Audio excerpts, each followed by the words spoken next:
Salut! Aujourd'hui une vidéo un petit peu classique du YouTube dessin puisque on va regarder ensemble l'évolution de mon style de dessin depuis la fin du lycée jusqu'à aujourd'hui, ce qui fait quand même pas mal d'années hélas. Je commence à la fin du lycée car j'ai déjà fait une vidéo pour montrer mes dessins au lycée. Vous pouvez retrouver ça, c'est une vidéo où je me dévalue beaucoup. Je vais essayer aujourd'hui d'être un petit peu plus positive. J'ai un peu jeté un coup d'œil à ce que j'allais regarder et ça va quand même être dur pour moi de dire des choses très gentilles. Mais allons-y, c'est parti. Mini récap quand même sur mes dessins du lycée, donc si vous avez pas vu, en gros, je faisais des mangas, et après je faisais plus des mangas, je faisais des petits dessins avec des taches d'aquarelle partout. Pour simplifier, je vais parler que des dessins que je fais pour moi, c'est-à-dire que je vais pas montrer ce que je faisais pour l'école, je vais pas montrer ce que j'ai fait ensuite professionnellement, c'est vraiment tous les dessins que je fais pour m'amuser, que je fais pour Instagram, que je faisais pour mon blog à l'époque, ou des choses comme ça. Donc il y aura sans doute assez peu d'illustrations très élaborées, voilà. Pour expliquer un petit peu. On commence avec les dessins que j'ai fait en sortant du lycée, donc c'est une époque où clairement j'aime la texture, je rajoute des textures sur Photoshop, je dessine au crayon, je veux qu'il y ait de la matière. Aujourd'hui, j'avoue que ça me paraît un petit peu lourd et c'est pas des choix que je ferais, mais à l'époque je trouvais ça plus vivant, je trouvais que c'était un peu plus organique et ça me plaisait. C'est aussi l'époque où c'est l'heure de gloire de Bastien Vives et je suis assez fan de lui, donc il y a des croquis où je vais vraiment reprendre sa manière de dessiner. Et ensuite, je rentre à l'école Estienne, qui est donc une école d'illustration à Paris qui se fait en 2 ans. Je vais pas mal progresser, je vais tester des choses différentes, etc. C'est une école que j'ai adorée, j'ai appris plein de choses, j'ai beaucoup progressé et tout ça. Vous pouvez voir quelques croquis en fait où je racontais ma vie, c'est quelque chose que j'ai toujours fait, donc raconter des petites anecdotes sur ce qui m'est arrivé, tout ça. On va me voir très souvent réapparaître. Il y a pas mal de crayons de couleur aussi à ce moment-là, comme je vous disais, c'est encore un peu l'influence de Bastien Vives et de un de ses premiers bouquins qui s'appelait Dans mes yeux, où il avait tout dessiné au crayon de couleur, ça m'avait beaucoup marqué. Et puis j'expérimente, je mélange de plus en plus le crayon, Photoshop. À ce moment-là, notre livre important pour moi est sorti, c'était Pinocchio de Winchloos. On est sur un univers un peu plus sale, un petit peu plus punk. Même si clairement mon travail a jamais été très punk, c'est des choses qui m'influencent beaucoup. Je suis fan aussi de Blanquet à cette période, et donc je vais essayer d'avoir un dessin un petit peu moins mignon et essayer de rajouter des gouttes de sueur partout, des choses un peu moins lisses. Et j'ai quand même cette volonté de continuer à expérimenter différentes techniques, donc pas mal de crayons de couleur, mais pas mal d'aquarelle toujours. J'ai essayé aussi de faire des choses nouvelles en numérique. Est-ce que ça marche mieux si je simplifie? Est-ce que au contraire je rajoute des détails, des lumières? En fait c'est un peu dur de tirer une tendance générale de cette période parce que vraiment il y en avait pas quoi. Entre les 2 années de cette formation, j'ai fait un stage qui a été ma première expérience professionnelle. Je devais illustrer un jeu pour une association en Ile-de-France, un truc un peu écolo, mobilité durable, etc. Donc là vous pouvez voir par exemple plein d'essais de style de dessin que je leur avais proposé pour illustrer ce jeu-là. Une fois en 2e année, l'idée c'est aussi de réfléchir à un avenir un peu plus professionnel, donc il y a eu des moments où j'ai essayé de faire des illustrations qui me paraissaient un peu plus pro, qui pourraient passer dans des magazines ou quoi. Alors à cette époque, mon objectif c'était d'être dans Julie, qui est un magazine pour les filles de 8-12 ans, parce que ça me paraissait pas si éloigné de ce que je faisais. Une fois que j'ai fini ces 2 années d'illustration, j'ai finalement continué encore un peu mes études en allant faire une formation de multimédia à l'école des Gobelins. Donc typiquement ce qu'on me demandait c'était plutôt de réfléchir à des applications, à des sites web, mais je continuais à dessiner pour moi à côté. On a encore pas mal d'autoportraits. C'est aussi un moment où je dessine énormément de poneys. Et aussi, quelque chose qui est un peu marrant, mais c'est que avant d'aller dans cette formation d'illustration, en fait, la bande dessinée, c'était pas forcément ce que je faisais, ou alors je racontais juste vraiment des anecdotes sur ce que je vivais moi, mais pas trop d'histoires que j'inventais, etc. Comme en 2e année, j'ai eu ce livre à faire, et où j'ai écrit toute une histoire, j'ai un peu continué, une fois que j'étais en multimédia, à raconter des histoires un peu plus élaborées. Donc c'est des trucs que je postais juste sur mon blog, ou peut-être à la limite sur Insta. Je pense que j'ai pas mis grand chose sur Instagram, mais voilà, ça m'intéressait de faire de la BD pour de vrai, alors que jusque là j'étais vraiment très centrée sur l'illustration. Mais c'est une période où finalement je fais des planches juste pour m'amuser, ce qui est un petit peu nouveau dans ma vie. Pour ma formation, j'apprends de mieux en mieux à me servir des différents logiciels, donc là je pense qu'il y a quasiment que du numérique sur cette période. En plus, je vivais dans un appartement horrible à Paris où j'avais pas de fenêtre, donc faire du traditionnel quand on n'a pas de lumière du jour, c'est toujours un petit peu plus compliqué.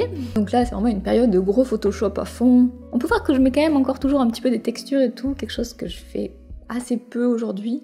Encore une fois, comme ce sont des dessins personnels, en fait, il y a très peu de cohérence d'un dessin à l'autre parce qu'à chaque fois, j'ai envie d'essayer un nouveau truc, essayer un nouvel effet, un nouveau trait, un nouveau brush, des nouvelles couleurs, et donc les dessins vont assez peu les uns avec les autres. C'est marrant, on a les premiers dessins de Wonder Pony. Donc Wonder Pony, c'est la dernière bande dessinée que j'ai sortie, et c'est à cette période-là que j'ai commencé à y réfléchir, donc vraiment très longtemps avant. Elle a pas mal changé, à la base elle était un petit peu plus grande, mais elle est déjà blonde, elle a déjà ses lunettes et tout, donc c'est pas non plus complètement différent. J'avais fait ce dessin parce que j'étais allée à un rendez-vous avec une éditrice et c'était une des premières fois où on s'intéressait professionnellement à mon travail. Je pense que c'était Casterman ou Dupuis. Mais ouais, je me souviens que c'était un rendez-vous et que j'étais trop contente, ça s'était bien passé et tout. Alors de temps en temps on peut voir des illustrations un petit peu plus poussées, c'est parce que quand même si j'étais dans une formation où j'étais en fait dans un studio de graphisme, donc plus grand chose à voir avec l'illustration, je gardais dans un coin de ma tête que ce que je voulais faire c'était quand même de l'illustration, c'était quand même travailler pour des magazines, éventuellement faire des albums de BD et tout ça. Donc il y a toujours des trucs un peu jeunesse, un peu dans l'optique de me faire un book pour vraiment travailler dans l'illu quoi. Ça c'est un style de dessin assez marrant là, cette espèce de tête un peu cacahuète. J'aimais bien. Pas grand chose d'autre à dire. Oh, ce dessin il a trop marché sur Pinterest, je sais pas pourquoi, mais même encore aujourd'hui je pense que c'est un de mes dessins les plus partagés, super. Et c'est vraiment un truc que j'avais fait en 3 secondes pour tester un brush, et qui a rien à voir avec le reste de mon travail. Hein. Voilà, exactement le même délire, mais celui-là n'a pas marché. Enfin, on peut voir que je fais quand même des dessins un peu plus propres, un peu plus lisibles.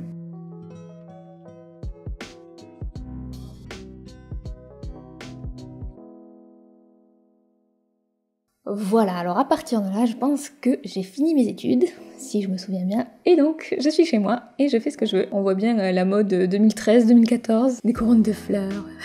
Et là, vu que je suis plus à l'école, et ben le but ça va être, ça y est, de travailler mais pour de vrai à ce book que je pourrais envoyer à des maisons d'édition. Et en fait, ce qui va se passer, c'est que pendant 1 an, je fais mon book, je l'envoie, j'ai pas de réponse.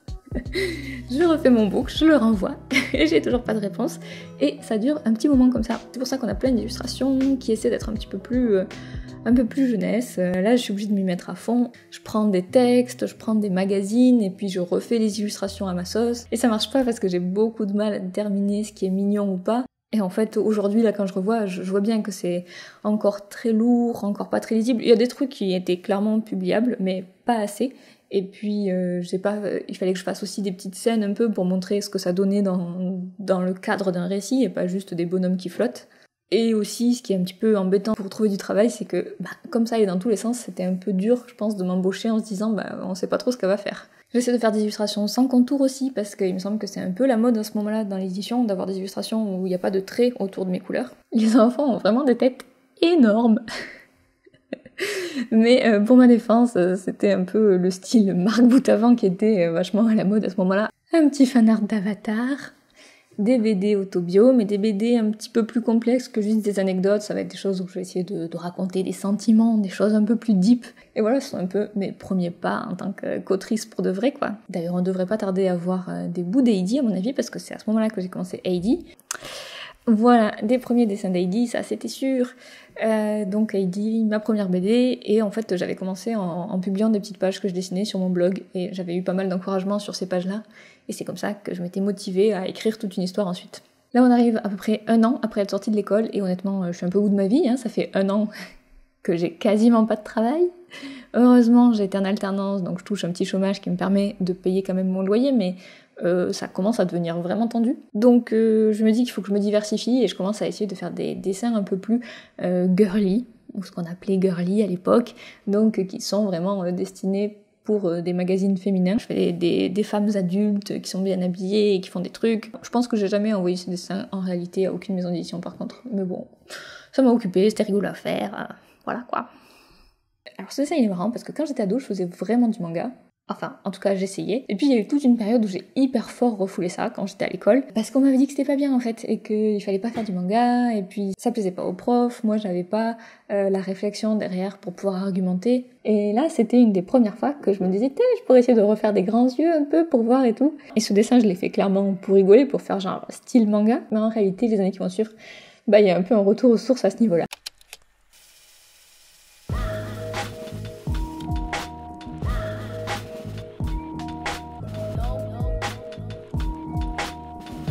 Là, ces dessins-là, je suis arrivée à Bruxelles et je dessine toute la journée. Et donc, je commence à faire ces images où je dessine sans contour. J'ai toujours pas percé dans l'illustration jeunesse. Donc, je continue aussi à faire des illustrations qui sont vraiment pour la jeunesse. J'essaie de faire des choses plus mignonnes.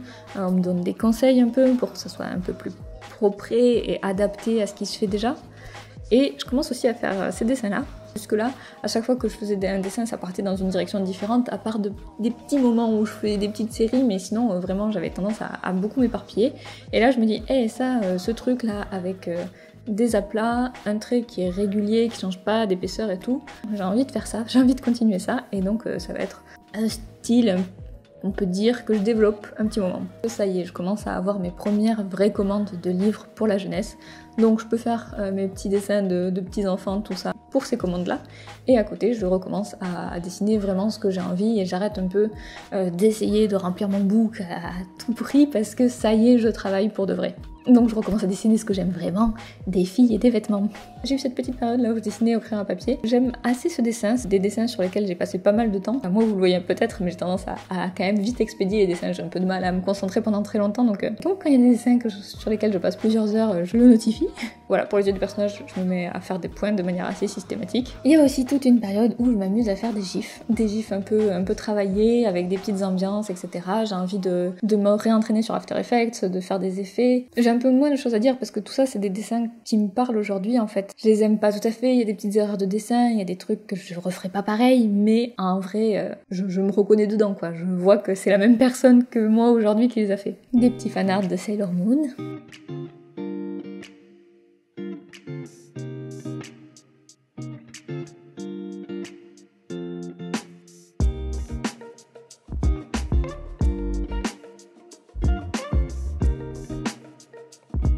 J'adore ces personnages, je les aime beaucoup. Ça c'était un Inktober. Voilà, tous ces dessins je les aime bien en réalité. Hein.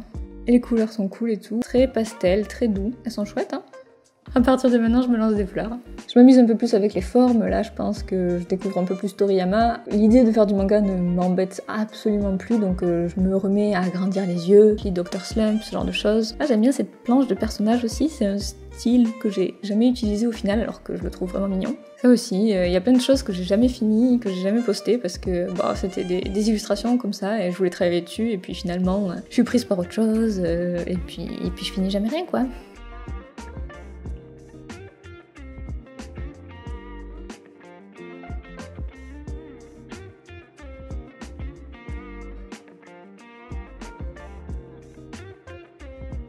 Ah, ça c'est le premier dessin que j'ai fait avec ma nouvelle tablette. Beaucoup d'émotions, donc j'ai enfin une tablette avec écran. Hein. Jusque là c'était une tablette sans écran. Bon, ça fait pas mieux dessiner, mais c'est un peu plus confortable. Une série de dessins que j'adore, avec deux personnages que j'aime beaucoup. Cette espèce de chat qui râle là, que j'étais très contente de dessiner. J'exclus pas de reprendre un peu des illus avec ces deux persos. Voilà, bon ça c'est à peine... Enfin, j'ai l'impression que je les ai postés hier. En réalité c'était il y a peut-être 2 ans, mais...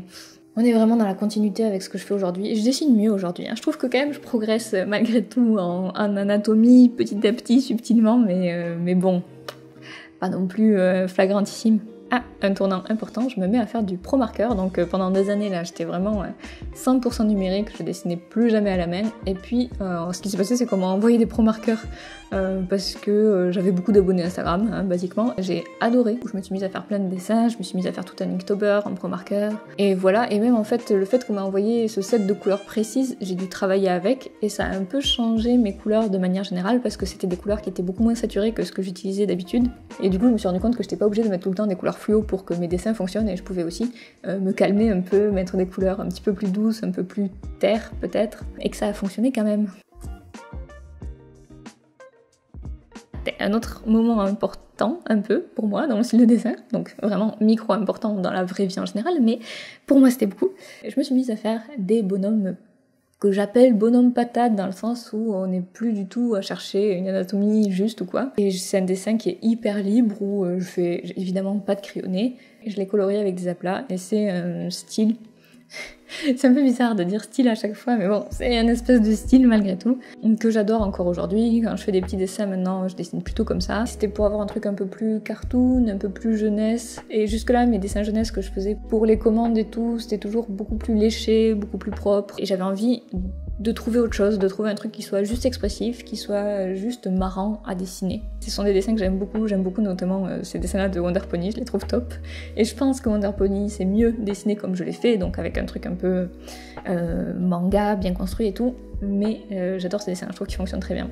Et ça, c'est mon Inktober de l'année dernière, je m'étais bien appliquée, je suis très contente de ce que j'ai fait, je suis très contente notamment sur les couleurs qui étaient assez différentes du reste. Beaucoup travailler les ambiances sans utiliser tout le temps les mêmes tics, et c'était pas mal pour ça de partir de films, parce qu'il y avait déjà des ambiances colorées, et en me les réappropriant, en fait, je les ai forcément étudiées, et donc encore une fois, en couleur, j'ai l'impression que ça m'a fait progresser. J'ai fait quelques dessins sans contour aussi l'année dernière, que je trouve plutôt chouettes.